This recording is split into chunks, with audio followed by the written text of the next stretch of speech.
Haunted school.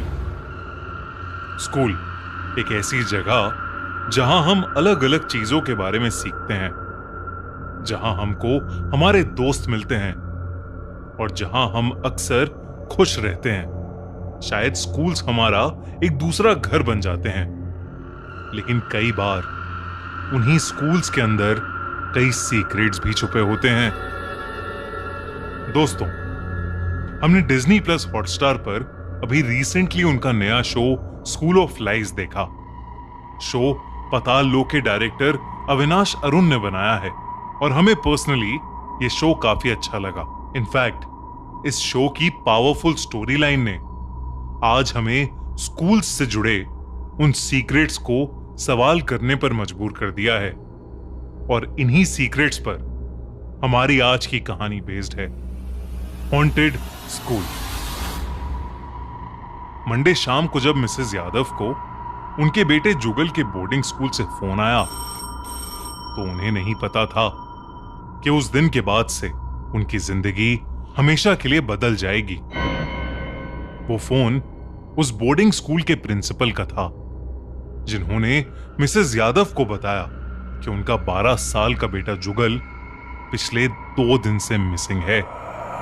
जुगल के parents ये खबर सुनते ही सीधा जुगल के बोर्डिंग स्कूल पहुंच गए। स्कूल प्रिंसिपल ने उन्हें बताया कि फ्राइडे रात को जुगल स्कूल की बाउंड्री वॉल जंप करके बाहर फॉरेस्ट एरिया में चला गया था और वो तब से मिसिंग है। प्रिंसिपल ने कहा कि पुलिस ने पूरा स्कूल, हॉस्टल और सारा फॉरेस्ट एरिया देखा, लेकिन जुगल कहीं नहीं मिल रहा। ये सुनकर जुगल के माँ बाप रोते हुए प्रिंसिपल ऑफिस से बाहर आए, और तब स्कूल के गार्ड ने उन्हें कुछ ऐसा बताया जिससे उनके होश उड़ गए। उसने कहा कि जिस इलाके में वो बोर्डिंग स्कूल बना है, पहले वहां एक शमशान घाट था, और अब माना जाता है कि वो इलाका हॉन्टेड है और अब वहां कई आत्माएं भटकती हैं। उस गार्ड ने कहा कि हो ना हो, जुगल को उसी में से एक आत्मा ने अपना शिकार बना लिया है। उसके मॉम डैड को उस गार्ड की बात पर बिल्कुल भी यकीन नहीं हुआ। उन लोगों ने और भी बहुत से teachers, school staff, police officer सबसे बात की, लेकिन किसी से भी कुछ पता नहीं चल पा रहा था। उस रात जुगल के मॉम डैड उसके बॉयज हॉस्टल के रूम में ही रुक गए। मिसेस यादव बाहर निकलकर 1-2 लड़कों से जुगल के बारे में पूछने लगी, और तब उन्हें एक लड़के ने बताया कि जुगल हमेशा अकेला अकेला ही रहता था। जुगल का उस स्कूल में कोई दोस्त नहीं था। उसने ये भी बताया कि उसने कई बार जुगल को खुद से ही बातें करते देखा था। ये सुनकर मिसेस यादव को खुद पर शर्मिंदगी महसूस हुई, क्योंकि वो और मिस्टर यादव दोनों ही हमेशा बहुत बिजी रहते थे और अपने बेटे के लिए उनके पास कभी टाइम ही नहीं था। उन्हें कभी पता ही नहीं चल पाया कि वो कितना अकेला है। यही सोचते सोचते मिसेस यादव की आंख लग गई, लेकिन कुछ ही देर बाद मिसेस यादव की आंख खुली तो उन्हें ऐसा महसूस हुआ कि जैसे कोई काली परछाई उनके बेड के पास खड़ी उन्हें देख रही है। उस परछाई की लाल आंखें थीं, जो बस मिसेस यादव को ही घूरे जा रही थीं। वो परछाई उनकी तरफ आगे बढ़ी और अचानक मिसेस यादव की चीख निकल गई। उस चीख से उनके हस्बैंड उठ गए और उन्होंने कमरे की लाइट जला दी। जैसे ही कमरे की लाइट जली, वो परछाई कहीं गायब हो गई। अब उस रूम में मिस्टर और मिसेस यादव के अलावा और कोई नहीं था। मिस्टर यादव ने अपनी पत्नी को शांत किया, लेकिन मिसेस यादव को यकीन था कि उन्होंने किसी को तो वहां पर देखा है। मिसेस यादव ने फिर से सोने की कोशिश की, लेकिन उन्हें नींद ही नहीं आ रही थी। उन्हें अब डर लगने लगा था कि कहीं उस स्कूल में वाकई कोई आत्मा तो नहीं भटक रही, जिसने उनसे उनके जुगल को छीन लिया। तभी उन्हें ऐसा लगा कि जैसे उस रूम में रखी अलमारी अपने आप खुल गई हो। मिसेस यादव उस अलमारी के पास गईं और उसमें उन्हें जुगल का लिखा हुआ एक लेटर मिला। मिसेस यादव रूम में रखी स्टडी टेबल पर उस लेटर को पढ़ने लगी। वो लेटर एक कंप्लेंट लेटर था जिसे जुगल ने स्कूल प्रिंसिपल को एड्रेस किया हुआ था। उस लेटर में जुगल ने लिखा था कि कुछ सीनियर्स काफी टाइम से उसे परेशान कर रहे हैं। उन सीनियर्स में से एक प्रणव भी था जो कि प्रिंसिपल का बेटा था। एक बार उसने और उसके साथियों ने पूरे बॉयज हॉस्टल के सामने जुगल के कपड़े उतरवाकर उससे डांस करवाया था। तब से जुगल उनसे बहुत डरता था और वो जुगल को हमेशा सताते रहते थे। जुगल का लेटर पढ़कर जुगल की मां का रोना निकल गया। उन्होंने तय किया कि वो सुबह होते ही प्रिंसिपल और उसके बेटे प्रणव के खिलाफ पुलिस को कंप्लेंट करेंगी। प्रिंसिपल का बेटा प्रणव भी उस रात वॉशरूम जाने के लिए उठा था। वो वॉशरूम जा रहा था तो उसे अपने पीछे किसी के कदमों की आवाज आई, लेकिन उस पूरे कॉरिडोर में कोई नहीं था। वो वॉशरूम पहुंचा तो वो कदमों की आवाज भी बंद हो गई। जब वो अपने हाथ धो रहा था तो अचानक वॉशरूम में लगे शीशे में उसे जुगल दिखा, जो उसके देखते ही गायब हो गया। प्रणव को लगा कि वो शायद उसका वहम होगा, लेकिन वो जैसे ही मुड़ा उसके सामने जुगल खड़ा था। अचानक से जुगल का चेहरा बदल गया। उसका पूरा चेहरा धीरे धीरे नीला पड़ने लगा। आंखें लाल हो गईं और उसके पूरे शरीर पर चोटें ही चोटें थीं। जुगल का वो रूप देखकर प्रणव के रोंगटे खड़े हो गए। अचानक प्रणव हवा में उड़ने लगा और पीछे कांच के शीशे में जा गिरा। प्रणव ने अपनी आंखें बंद कर लीं और जोर जोर से चीखने लगा। जब उसकी आंखें खुली तो टीचर्स डे हॉरर स्टोरी। ये कहानी 8th क्लास में पढ़ रहे रिजुल की है। वैसे उसे पढ़ने लिखने का ज्यादा शौक नहीं था, पर रोज एक पीरियड को वो बहुत ही शिद्दत से अटेंड करता था। वेंकट सर का पीरियड। वेंकट सर रिजुल की क्लास को मैथ्स पढ़ाते थे और रिजुल के सबसे फेवरेट टीचर भी थे। रिजुल उनकी हर क्लास फर्स्ट बेंच पर बैठकर अटेंड करता था। वेंकट सर की खास बात यह थी कि एक अच्छे टीचर होने के साथ साथ वो बहुत पंक्चुअल भी थे। वो क्लास में कभी भी लेट नहीं आते थे। पर उस दिन कुछ अलग था। पीरियड शुरू हुए 10 मिनट हो चुके थे, पर वेंकट सर अब तक क्लास में नहीं आए थे। सभी बच्चे क्लास में शोर मचाने लगे, पर रिजुल फ्रंट सीट पर बैठ बस क्लास के दरवाजे की तरफ देखे जा रहा था। तभी उसने देखा कि क्लास के दरवाजे से टेढ़ा होकर कोई क्लास के अंदर झांक रहा था, और जैसे ही रिजुल की नजर उस आदमी से मिली, वो दरवाजे से हटकर कॉरिडोर की तरफ चल दिया। रिजुल को वो इंसान पूरी तरह से तो नहीं दिखा, पर उसे वो कुछ जाना पहचाना सा लग रहा था। इसलिए रिजुल अपनी डेस्क से उतरकर उस आदमी के पीछे क्लास से बाहर चला गया। बाहर निकलते ही रिजुल ने देखा कि वो कोई और नहीं बल्कि वेंकट सर ही थे, और अब वो कॉरिडोर में चलते हुए उसके क्लासरूम के ऑपोजिट डायरेक्शन में जा रहे थे। रिजुल को ये बात समझ नहीं आई। रिजुल ने उन्हें बुलाने की कोशिश भी की, पर ऐसा लग रहा था कि जैसे उन तक रिजुल की आवाज ही नहीं पहुंच रही थी। तभी वो रिजुल के सामने एक दूसरे क्लासरूम के अंदर घुसे। रिजुल दौड़कर उनके पीछे गया। वो क्लासरूम में आ गया, पर अंदर घुसते ही वो बहुत हैरान हो गया।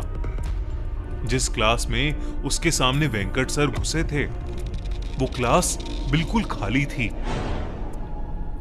रिजुल को कुछ समझ नहीं आ रहा था। तभी उसे कॉरिडोर में किसी के चलने की आवाज आई। उसने बाहर निकलकर देखा तो कॉरिडोर में कोई और नहीं बल्कि वेंकट सर ही चल रहे थे। रिजुल अब भी उन्हें आवाज लगाता हुआ उनके पीछे भागा, पर वेंकट सर मानो अब भी रिजुल की आवाज को सुनकर अनसुना कर रहे थे।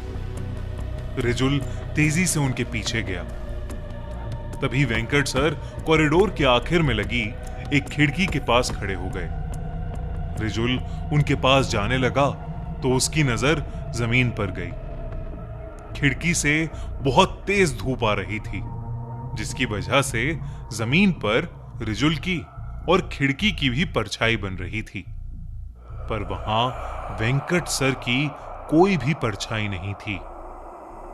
ये बात रिजुल को बहुत ही ज्यादा अजीब लगी, पर अब वेंकट सर उसके सामने ही खड़े थे। वो उनके पास गया और उनसे कहने लगा, सर हमारी क्लास में आपका पीरियड है, आप क्लास लेने क्यों नहीं आए? रिजुल के ये बात बोलते ही कॉरिडोर में एक अजीब सा सन्नाटा छा गया। खिड़की से आ रही तेज धूप की रोशनी मानो अचानक गायब हो गई और पूरे कॉरिडोर में अंधेरा छा गया। ऐसा लग रहा था कि शायद कोई बहुत बड़ा तूफान आने वाला था। रिजुल अब थोड़ा घबराने लगा, लेकिन उसने वेंकट सर से फिर से पूछा, सर क्या हुआ? आप कुछ बोल क्यों नहीं रहे? तभी वेंकट सर पीछे मुड़े और उन्हें देखते ही रिजुल की धड़कनें थम सी गईं। वेंकट सर का पूरा शरीर सफेद पड़ा था। उनके चेहरे का मांस उनके चेहरे से नीचे लटक रहा था और वो बहुत ही ज्यादा भयानक लग रहे थे। रिजुल डर के मारे धीरे धीरे पीछे होने लगा। रिजुल को अपनी आंखों पर विश्वास ही नहीं हो रहा था। अचानक ही उसके सामने खड़े वेंकट सर ने अपने मुंह को खोलकर बहुत बड़ा कर लिया और वो कुछ बोलने की कोशिश करने लगे, लेकिन अजीब सी आवाजों के अलावा वो कुछ भी नहीं कह पा रहे थे। देखते ही देखते वेंकट सर का शरीर अकड़ने लगा और रिजुल उन्हें देखकर सुन्न पड़ गया। उन्होंने रिजुल की तरफ अपना हाथ आगे बढ़ाया ही था कि वो देखते ही रिजुल वहां से उल्टी तरफ भागने लगा। उस कॉरिडोर में तेजी से भागते हुए वो किसी से टकरा गया और नीचे गिर गया। रिजुल ने जब उठकर देखा तो उसके सामने सुकृति मैम खड़ी थी। रिजुल हाफते हुए वेंकट सर का नाम बार बार बड़बड़ा रहा था। सुकृति मैम ने रिजुल को शांत किया और उसे क्लास में वापस चलने को कहा।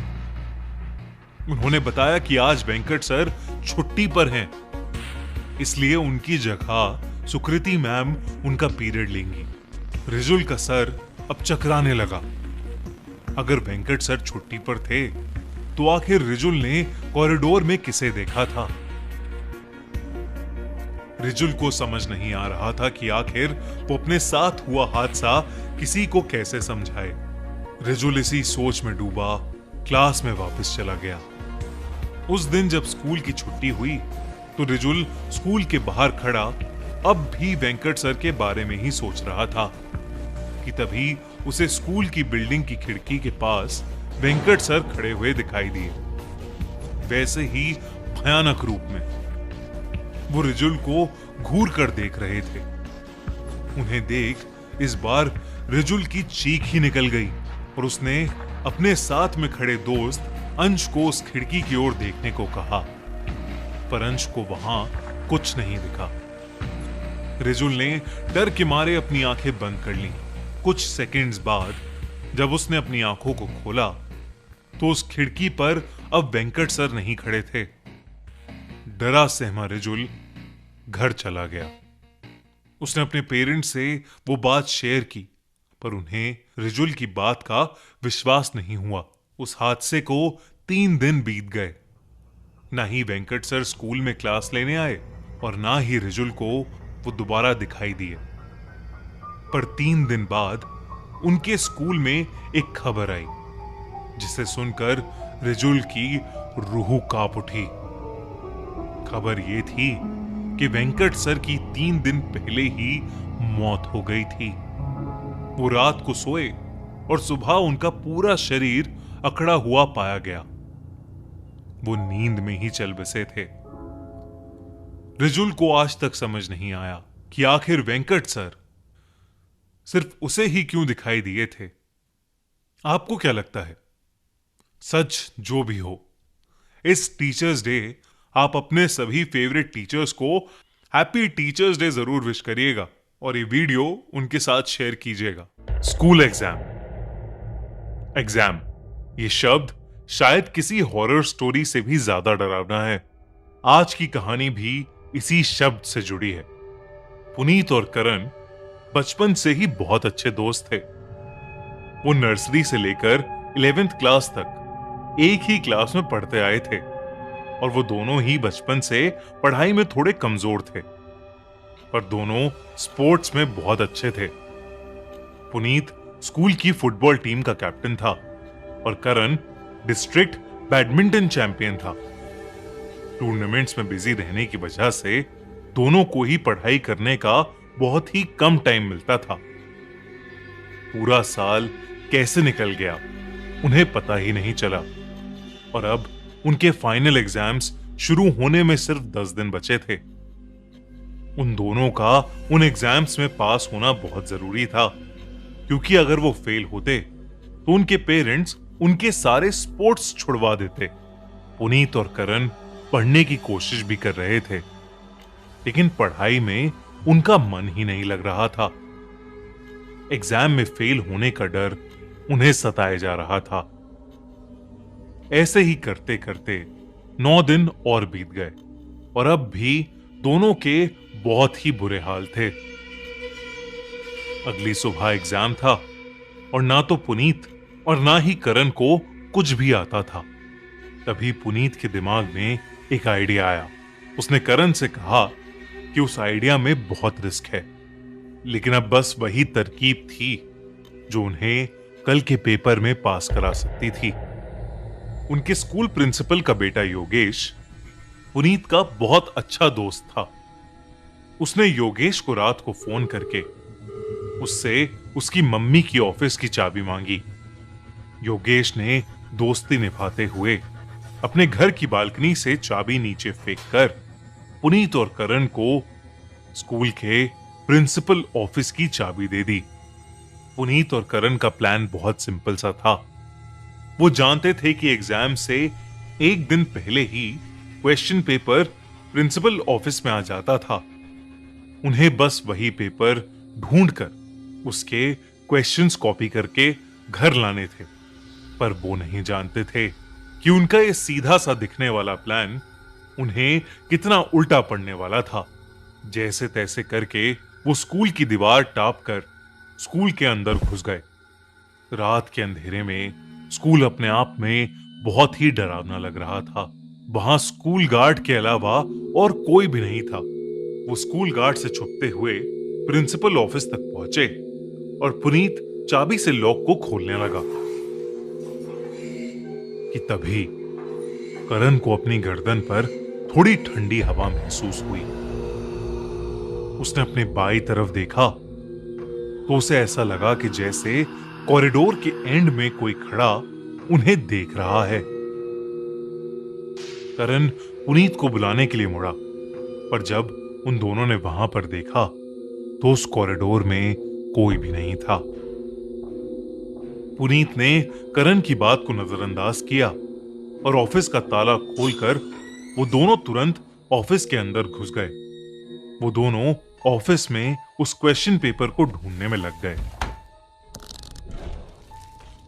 कि तभी उन दोनों के सामने कुछ ऐसा हुआ जिससे उन दोनों के होश उड़ गए। ऑफिस में रखी एक अलमारी का दरवाजा खुद ब खुद खुल गया।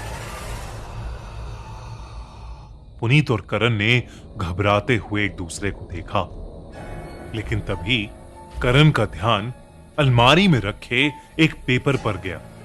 वो पेपर करण ने उसे उठाकर देखा तो वो कल सुबह होने वाले एग्जाम का ही क्वेश्चन पेपर था।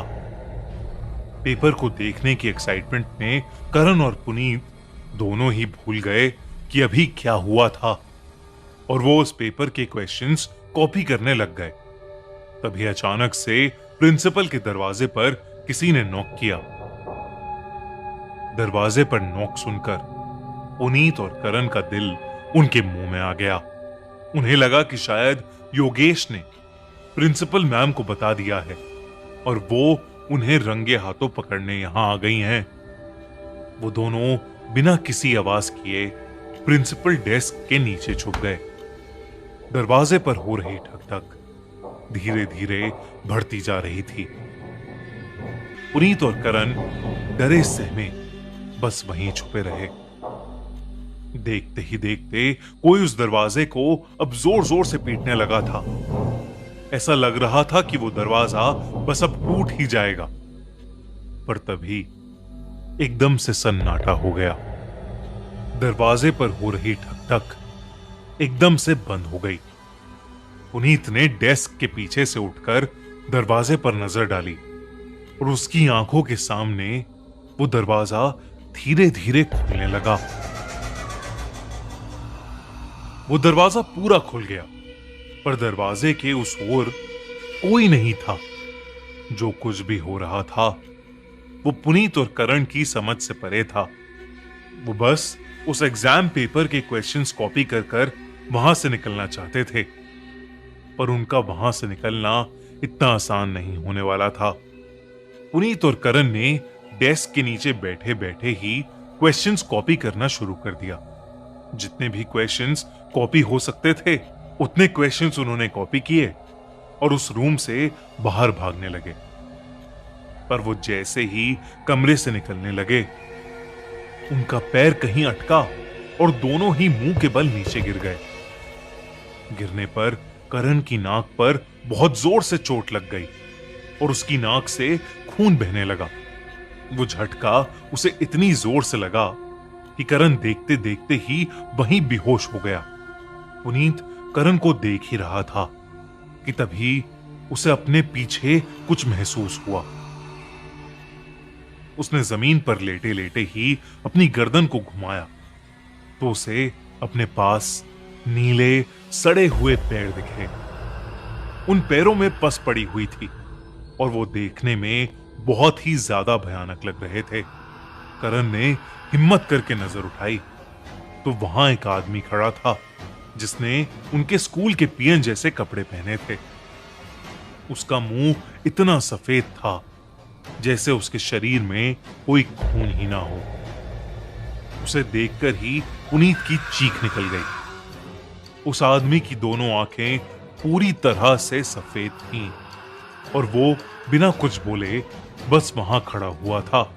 इससे पहले कि पुनीत कुछ कर पाता, उस भयानक आदमी ने अपने हाथ में पकड़ा वाइपर सीधा पुनीत के सर पर दे मारा और पुनीत वहीं गिरकर बेहोश हो गया और वो भयानक आदमी कहीं गायब हो गया। अगली सुबह जब स्कूल गार्ड को कॉरिडोर में दो बच्चे बेहोश मिले तो बहुत हाहाकार मच गया। उस दिन का पेपर कैंसिल हो गया और प्रिंसिपल को पुनीत और करण की चोरी के बारे में भी पता चल गया। पुनीत और करण को उस दिन की शाम को जाकर होश आया और वो हड़बड़ाहट में अपने साथ हुआ हादसा बताने लगे। तभी उनके प्रिंसिपल ने उन्हें बीच में ही रोक दिया। उन्होंने कहा कि स्कूल में भूत प्रेत जैसा कुछ नहीं है। उनकी बात को काटकर प्रिंसिपल ने उनसे कहा कि उन्होंने जो किया है उसके लिए उन्हें सजा मिलेगी। पुनीत और करण को 11th क्लास रिपीट करने को कहा गया, पर पुनीत और करण उस रात को भूल नहीं पाते। उन्होंने सब लोगों को अपने साथ हुआ हादसा कई बार बताया, लेकिन सब सिर्फ उनका मजाक उड़ाते रहे। फिर एक दिन एक पुराने स्कूल के गार्ड ने उन्हें बताया कि करीब 20 साल पहले एक स्कूल पीएन की क्लासरूम में सफाई करते हुए मौत हो गई थी। उस गार्ड ने यह भी बताया कि अब उस क्लासरूम की जगह पर प्रिंसिपल का ऑफिस बन गया है, पर उस पीएन की मौत के बाद उस पीएन को कभी देखा नहीं गया और ना ही कोई भूतिया किस्सा उस गार्ड को कभी सुनने में आया। लेकिन उस गार्ड की बात को सुनकर पुनीत और करण की हालत खराब हो गई। वो इतना डर गए कि उन्होंने अपने पेरेंट्स से बहुत जिद करके वो स्कूल ही छोड़ दिया। School trip. आयु बस में बैठा बस यही सोच रहा था कि वो पहाड़ कैसे होंगे। आयु जो 15 साल का था, पिछले 3 साल से चंडीगढ़ में ही रह रहा था, फिर भी वो कभी हिमाचल की हसीन वादियों में नहीं गया था। पर उसका यह सपना इस स्कूल ट्रिप में पूरा होने वाला था। ढेर सारे लंच बॉक्सेस से खाना खाते हुए और अंताक्षरी खेलते हुए पूरा दिन बीत गया था। वो शिमला पहुंचने ही वाले थे कि पता नहीं कैसे उनकी बस, जो कुछ मिनट पहले एकदम ठीक चल रही थी, उसमें से धुआं निकलने लगा। रात बहुत हो चुकी थी और बच्चे साथ में थे, तो सब टीचर्स ने मिलकर फैसला लिया कि वो पास में ही एक होटल के अंदर रुक जाएंगे और सुबह मैकेनिक को बुलाकर बस ठीक करवाकर शिमला के लिए वहां से निकल जाएंगे। वो लोग पास के एक होटल तक पहुंचे। वो होटल दोनों तरफ से बड़े बड़े पेड़ और पहाड़ों से घिरा हुआ था। सब टीचर्स ने बच्चों को होटल में अलग अलग कमरों में बांट दिया और डिनर के बाद सब सोने चले गए। आयु को अपने 2 दोस्तों अमन और रोहन के साथ कमरा मिला था और वो बहुत खुश था क्योंकि वो दोनों उसके काफी अच्छे फ्रेंड्स थे।